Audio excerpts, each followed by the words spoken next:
Good day, YouTubers. Thanks for joining me. Today we're taking a look at a new release from the North American Railcar Corporation, and this is a 5,077 cubic foot, 50-foot single-door boxcar as manufactured by Pullman Standard. And these cars are exclusively available through Pacific Western Rail Systems. They have a great website. And if you go to their media page and select this boxcar amongst the list of their most recent media releases, they have a vast amount of information. So in my opinion, this is a rather epic release. There's a huge amount of prototypical effort here, and they've offered this in 16 different roads, and they've got either 35 or 36 different detail variations across the cars that they've released. So I wanted to take a look at some of those here today. But first, let's take a look at the information they provide on their packaging.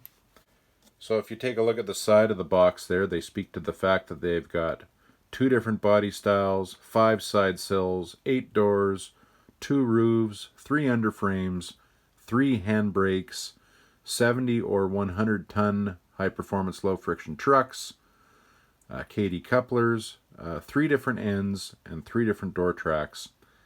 So yes, a huge amount of variation.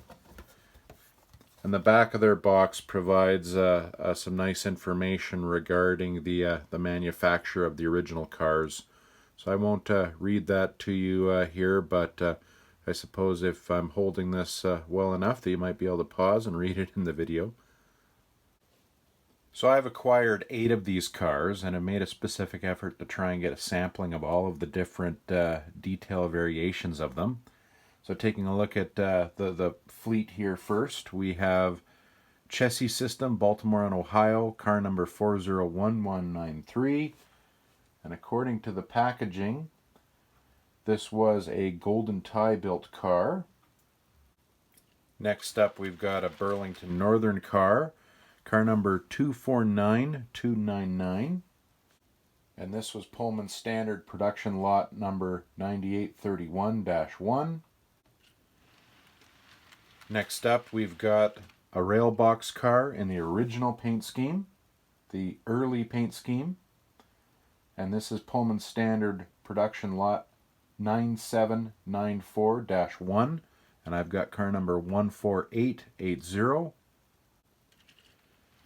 Next up is Wisconsin Central, car number 41510, and this is Pullman Standard production lot number 9832-2. Next up is a car for the St. Lawrence Railroad, and this is Pullman Standard production lot number 9962-1. Next up is a Canadian Pacific car, car number 214461. And this is a Pullman Standard production car, lot number 9602-4. Next is our Penn Central car, car number 168337. And this is Pullman Standard production lot number 9602-1. And then finally a Conrail example, car number 215207, and this is Pullman Standard production lot 9602-2. So taking a look first at the 2 different body styles that have been offered, the Conrail, Penn Central, and Canadian Pacific cars all reflect the 6 vertical side supports either side of the door for a total of 12, while all of the other cars illustrate 5 either side of the door, or 10 ribs total. So taking a look at this in a little more detail, what we're talking about are these vertical supports on the side of the car. So we've got 1, 2, 3, 4, 5, 6 on this version, and 1, 2, 3, 4, 5 on this one. So next, talking about the 5 different variations of side sill. So this car here is an example of the 9602 production series that had a side sill that was fabricated from L angle, and you can see how this is notched out to provide access to the trucks. Next, from lot 9794, There's a different style of side sill. This time it was manufactured from C-channel, and it similarly has a notch to allow for access to the trucks. But trying to show these two cars here side by side, you can see that there is a change in regards to depth of sill and angle. Our next side sill style here is, as can be seen on the Wisconsin Central car, and this is a side sill seen in Pullman standard production lots 9831, 9831A, 9832, 9916, and 9962. And this specific example here would be from production lot 9832-2, and you can see how the thickened sill extends much further, not providing as much access to the truck. Now this is not the correct car here to be showing you the fourth side sill variation that's been allowed. That appears to be specific to the Chicago and Northwestern cars, which I don't have an example of. So this is similar to the second sill style. So I've got the Boxcar in front of you showing that, but the difference here being that there was a radius along the lower edge. Now the final side sill style is as per this chassis system car here, similar to sill style number 3 that we've already looked at, but with some different rivet locations and different locations of jack pads. And this appears to be specific to the Pullman standard kit cars that were built by Golden Tie and such.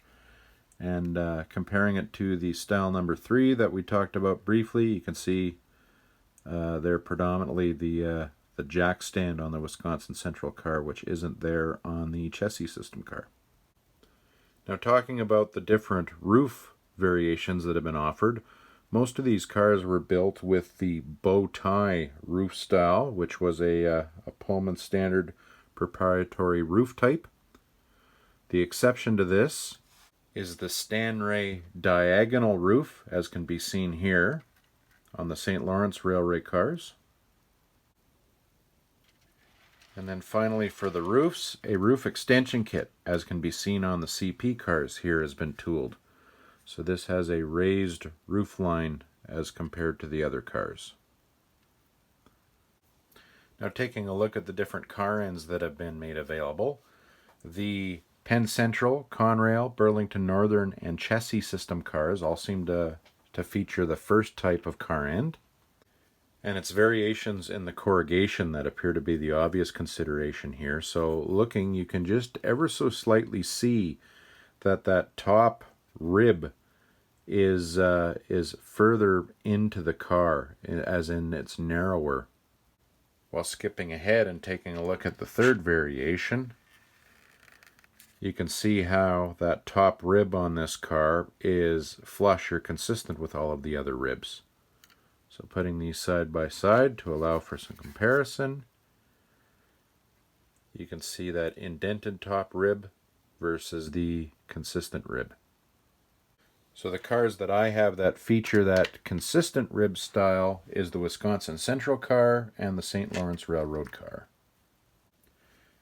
Now taking a look at my early rail box painted car, this illustrates the end style that included vents along the roof line. It's got again that indented top rib, but you can quite clearly see the vents along the roof line. And then finally, as can be seen on the CP car here, is the look of the rebuilt end associated with the roof extension and reinforcement for pulp and paper service.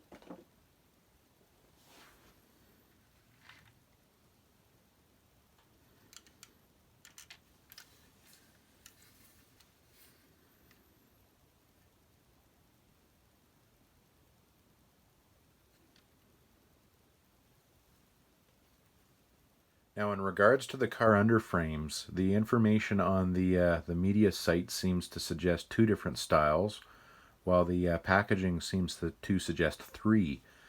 I'm seeing two different variations in the cars that I have here.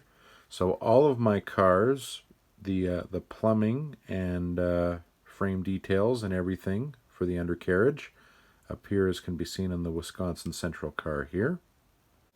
Now the only car that I have that is showing some differences in the underframe is this early Railbox car, and as can be seen here, there are some dimensional differences and such to the plumbing underneath the car.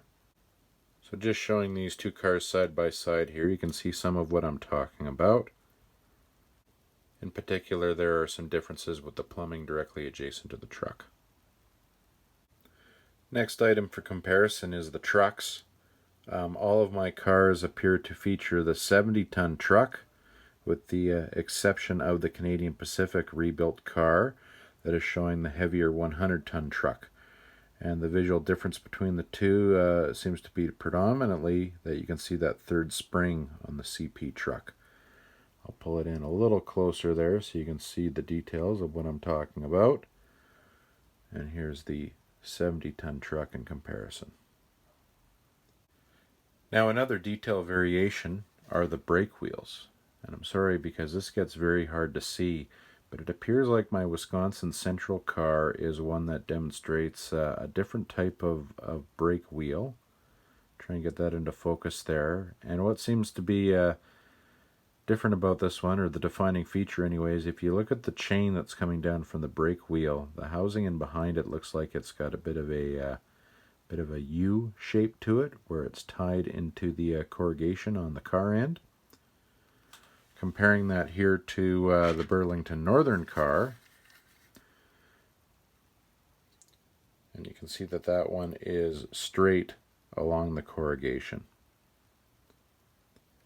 So my Burlington Northern, St. Lawrence Railroad chassis system, and my early Railbox car all feature that same type of brake wheel housing. Now the third brake wheel variation is, as can be seen on the Penn Central, Conrail, and Canadian Pacific rebuilds. And the brake wheel structure there seems to be a little shorter in appearance. Comparing it to the Burlington Northern car here again, you can see how the structure that the brake wheel is attached to extends down to the corrugation on the Burlington Northern car, and it sits a bit higher on the Penn Central car.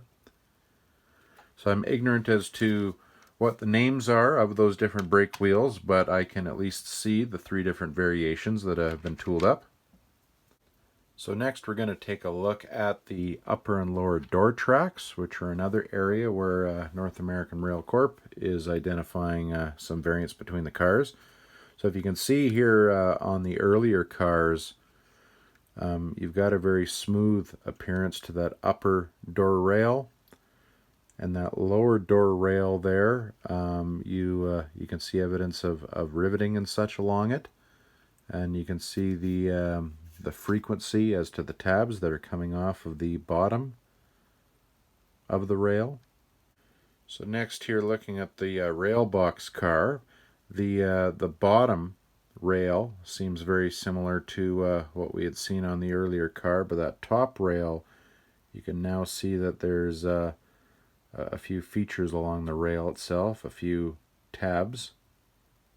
And as can be seen on the St. Lawrence car here, we have an example of a different rail along the bottom of the door. You're seeing a different frequency of tabs coming off of that. It appears to be the same top sill as we looked at on the previous car. And this here, we're showing my best attempt at two of these cars close up, so you can see that difference between the two lower rails. There are three different types of stirrup steps total. The St. Lawrence Railroad one on the left seems to be what you can see on most of the cars, while my newer Railbox, or I should say early Railbox paint scheme one on the right, shows a different stirrup style. The exception to that being the earlier 9602 car style, where you can see the more shapely stirrup step as per the Conrail car on the right. And you're also seeing this on the Penn Central and the CP rebuild.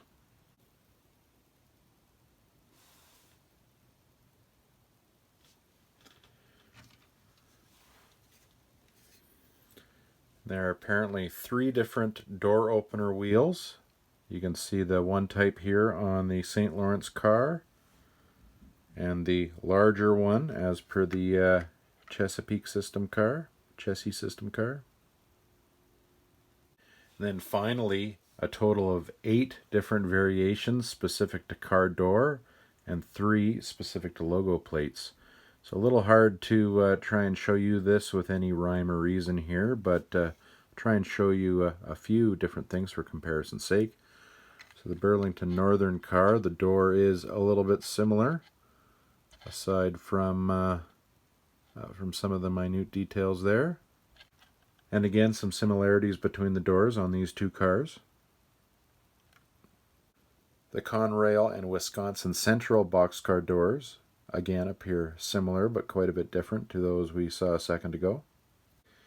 And the St. Lawrence Railroad and CP car doors are again different from anything that we just reviewed. Well, I think I've rambled along long enough here now. As you can see, the amount of variance between these cars is incredible. I think they've done just a great job. This is the sort of thing that I love to see from model railway manufacturers, where we get that deep attention to prototypical details. Kudos to North American Railcar Corp for what I think is an incredible model, and I look forward to more of their releases. Thank you and have a good day.